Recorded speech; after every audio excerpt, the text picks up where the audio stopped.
இந்த திருமணம் தடை உள்ளவங்க, திருமண விஷயம் இதா இருக்குது அப்படிங்கிறவங்களுக்கு இந்த பங்குனி உத்திரம் ரொம்ப சிறப்பாக இருக்கும். அதே சமயம் பார்த்தீங்கன்னா, இந்த பங்குனி உத்திரத்தில் திருச்செந்தூர் முருகருக்கு கொடியேற்றத்துடன் நல்லா பவர்ஃபுல்லா அந்த பங்குனி உத்திரம் கொண்டாடப்படுகிறது. ஏன்னா ஒவ்வொரு குடும்பத்துக்கும் சாஸ்தா வழிபாடுன்னு ஒண்ணு வச்சிருப்பாங்க. இந்த சாஸ்தா வழிபாடு நம்மளுக்கு என்னன்னா, நம்மளுடைய குலதெய்வத்துக்குள்ள ஒரு அங்கமாக இருக்கும். அது கொஞ்சம் ஓரமா இருக்கிற மாரி இருப்பாங்க. இல்லாட்டா கொஞ்சம் ஊர் தள்ளி இருப்பாங்க. அது ஒவ்வொருத்தருக்கும் ஒவ்வொரு சாஸ்தா வழிபாடு உண்டு. அந்த சாஸ்தா என்னன்னா, பால் காவடி எடுக்கிறது குழந்தை வரமும் கிடைக்கும். அதே சமயம் இந்த தொழில் சார்ந்த விஷயம் தான் அங்க முக்கியமான விஷயம். தொழில், அப்புறம் கடன் சார்ந்த விஷயம், அப்புறம் இந்த பேச்சு வராத தன்மை, குழந்தை நல்லா போல்டா ஸ்ட்ராங்கா பேசணும் அப்படிங்கிறவங்க அந்த பழனி முருகர்கிட்ட போய் துலாம் ராசியில் ராகு இருந்துச்சுன்னா கண்டிப்பா காவடி எடுத்தவங்கள துன்புறுத்தியிருப்பாங்க. காவடி எடுத்தவங்கள அலட்சியப்படுத்தியிருப்பாங்க. அதனால் அங்க ராகு வந்திருக்கும். அதே போல் துலா ராசியில சூரியன் நீச்சமா இருந்துச்சுன்னா காவடி எடுக்கிறத விட அழகு குத்துதல், அதெல்லாமே அந்த வாயில குத்துறது, முதுகுல குத்துறது, எந்த தெய்வத்துக்கும் உடலை வருத்தி இவ்வளோ பண்ண மாட்டாங்க. ஆனா இந்த தெய்வத்துக்கு அந்த குத்தி குத்தி எடுப்பாங்க. அந்த இதெல்லாம் ரொம்ப இதானது. தன்னை எவ்வளோத்துக்குள்ள நிரூபிக்கிறாங்க, தன்னுடைய பாவங்களை எப்படி போக்கணும்.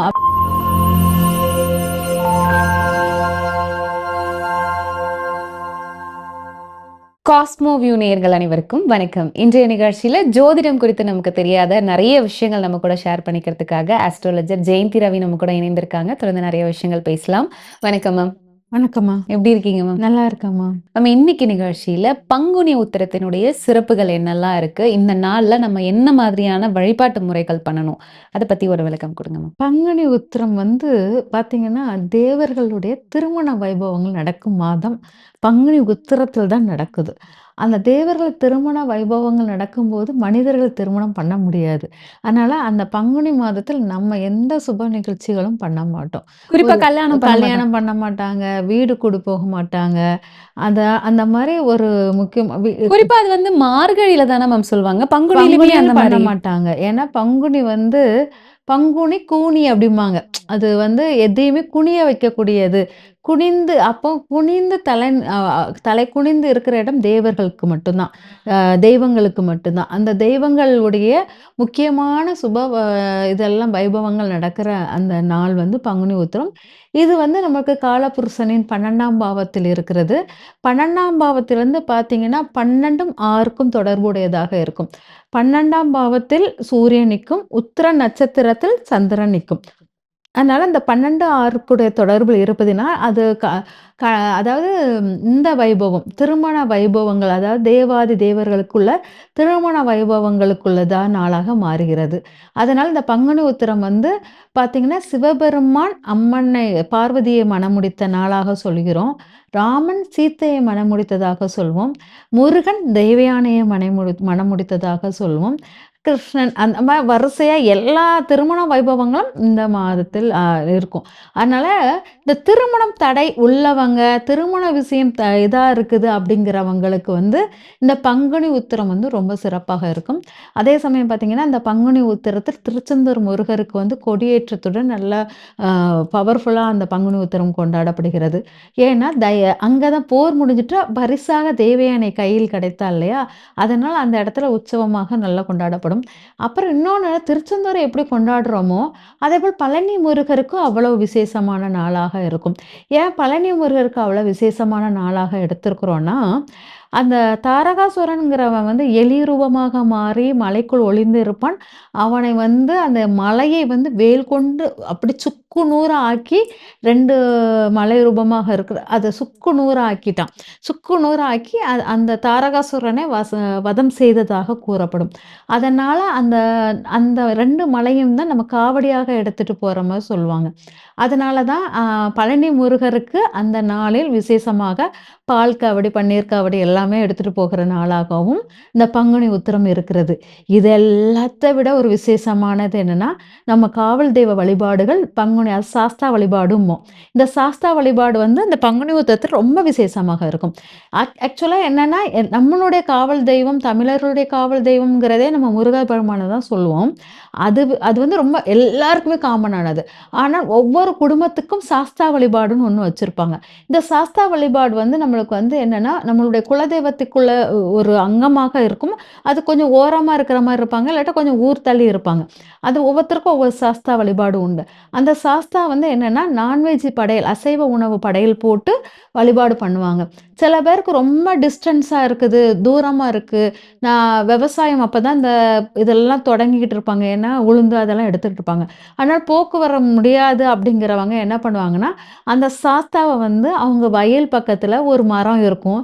அந்த வயல் அவங்க அந்த தோட்டம் தொரவுல உள்ள ஒரு பெரிய மரத்து பக்கத்துல நின்னு, குடும்பத் தலைவன் சேவல் வாங்கிட்டு போய், கூட யாரையாச்சும் தன் பிள்ளைகள ஒரு பிள்ளைகள கூட்டிட்டு போய், அப்புறம் எல்லாம் சாமிக்கு படைக்கிற வேண்டிய வெத்தல, பாக்கு எல்லாம் வச்சு, அங்க அந்த சேவல அறுத்து அங்கேயே சமைச்சு, அங்க படைச்சு, அங்கேயே கும்பிட்டுட்டு, அங்கேயே 4 பேருக்கு குடுத்துட்டு அப்படியே வந்துருவாரு. வந்துட்டு வீட்டுக்கு வரும்போது, அங்க வீட்ல வந்து சைவ சாப்பாடு தான் சமைச்சு வச்சிருப்பாங்க. அங்க வீட்டுக்குள்ள வந்தோனே, அங்க காவல் தெய்வத்துக்கு வழிபாடு பண்ணிட்டு, வீட்டுக்கு வந்து சைவ சாப்பாடு சமைச்சு விளக்கேத்தி சாமி கும்பிட்டுட்டு, அங்க நல்ல பலகாரங்கள்லாம் செஞ்சு வச்சு கும்பிட்டுட்டு முடிப்பாங்க. இது வந்து அ பங்குனி உத்திரத்துல இது ஒரு விசேஷமான ஒரு நாளா நம்ம எடுத்துக்குவோம். ஓகே. குறிப்பா பங்குனி உத்திரம்னாலே நெறைய பேர் வந்து முருகர் வழிபாடு பண்றத நம்ம பார்த்துருக்கோம். குறிப்பிட்ட இந்த நாட்கள்ல நம்ம முருகருக்கு விரதம் இருக்கணும் அப்டின்னா, என்ன மாரியான முறைகள்ல எடுக்கலாம்? இப்போ பால் காவடி, இப்ப காவடி எடுக்கணுன்ற புதுசா யாராவது வேண்டுதல் வைக்கிறாங்க அப்டின்னா, அவங்க காவடிய எப்படி எடுக்கணும்? இதற்கான முறைகள் என்ன இருக்கு? காவடி வந்து என்னன்னா, ஒரு சில விஷயம் வந்து தொழிலுக்காக காவடி எடுப்பாங்க. தொழில் லாபம் அந்த மாரி அதுக்காக காவடி எடுப்பாங்க. சில பேர் வந்து அந்த பழனி முருகர்கிட்ட வந்து குழந்தைங்கள் பேச்சுக்கள், படிப்புகள் சரியா வராம, சொல் பேச்சு கேட்காத தன்மை உள்ளவங்க அந்த காவடிகளுக்கு உகந்ததாக இருக்கும். அதே சமயம் பார்த்து இந்த மாரி தான் காவடி வந்து தொழிலுக்கு இதுக்கும் வந்து ரொம்ப முருகர்கிட்ட பழனி முருகர்கிட்ட ரொம்ப முக்கியமாக எடுத்துக்குவாங்க. இது குழந்தை வரம் கூட ஆமா. குழந்தை வரத்துக்கும் அது வந்து பால் காவடி எடுக்கிறது குழந்தை வரமும் கிடைக்கும். அதே சமயம் இந்த தொழில் சார்ந்த விஷயம் தான் அங்க முக்கியமான விஷயம். தொழில், அப்புறம் கடன் சார்ந்த விஷயம், அப்புறம் இந்த பேச்சு வராத தன்மை, குழந்தை நல்லா போல்டா, ஸ்ட்ராங்கா பேசணும் அப்படிங்கிறவங்க, அந்த பழனி முருகர்கிட்ட போய் தொட்டுட்டு வந்தாலே எல்லா ஸ்ட்ராங்னஸும் வந்துரும். இது வந்து இந்த காவடி பழனிக்கு சேர்ந்ததாக இருக்கும். இந்த காவடி எடுக்கிற முறை வந்து நம்ம அதாவது பாரம்பரியமாக ஒவ்வொரு குடும்பமும் அதாவது அது பார்த்தீங்கன்னா, துலாம் ராசிக்குள்ளது வரவங்க மேக்ஸிமம் அந்த காவடிக்கு துலாம் ராசியில செவ்வாய் வந்தாலோ, இல்லாட்டா விசாக நட்சத்திரத்தை பெற்றிருந்தாலோ, அந்த அந்த காவடிக்குள்ள இந்த துலா ராசி எப்படி தராசு மாரி இருக்கோ, அந்த மாரி அமைப்பு உள்ள அவங்க வந்து அந்த பழனி முருகருக்கு ரொம்ப இதானவங்களாக இருப்பாங்க. துலாம் ராசியில் எந்த கிரகம் இருக்குதுன்னு பார்த்துட்டு பார்த்தீங்கன்னா, அதாவது துலாம் ராசியில் ராகு இருந்துச்சுன்னா, கண்டிப்பா காவடி எடுத்தவங்கள துன்புறுத்தியிருப்பாங்க. காவடி எடுத்தவங்கள அலட்சியப்படுத்தியிருப்பாங்க. அதனால அங்க ராகு வந்திருக்கும். அதேபோல் துலா ராசியில சூரியன் வந்து நீச்சமா இருந்துச்சுன்னா, அதாவது தன் அப்பா வழியில உள்ளவங்க வந்து நெறைய விஷயங்கள் வந்து முருகருக்கு செய்ய வேண்டிய விஷயங்கள், ஏமாற்றுத்தன்மை நெறைய இருந்திருக்கும். அதனால அங்க வந்து சூரியன் வந்து அங்க நீச்சமாயி, அங்க நீதி நேர்மை இல்லாத தன்மையாக மாறி, நெறைய தப்புகள் பண்ணியிருப்பாங்க அப்பா வழியில. அதனுடைய எஃபெக்ட்டாக அந்த முருகனுக்குள்ள கோபதாபங்கள் இருக்கும். அதுக்கப்புறம் அந்த குடும்பம் வம்சம் ஃபுல்லா முருகருக்காக பணிவிடை செய்றது, காவடிக்கு எடுக்கிறது. இந்த மாரி பண்ணும்போது தான் நம்மளுக்கு இந்த காவடியுடைய விசேஷமான ஒரு இதுவே இருக்குது. அதனால இந்த காவடி எடுக்கிறது வந்து அவ்வளோ எளிதில் புதுசா தொடங்குறது கிடையாது. ஏன்னா, இது வந்து ஒரு தடவ தொடங்கிட்டீங்கன்னா, அது வந்து தொடரும். அதுல ம். கொஞ்சம் பிரேக் ஆனா கூட உங்களுக்கு அங்க பிரேக் ஆகும். அதுக்கு நீங்க தொடங்குங்க. காவடி எடுக்கிறத விட அழகு குத்துதல்.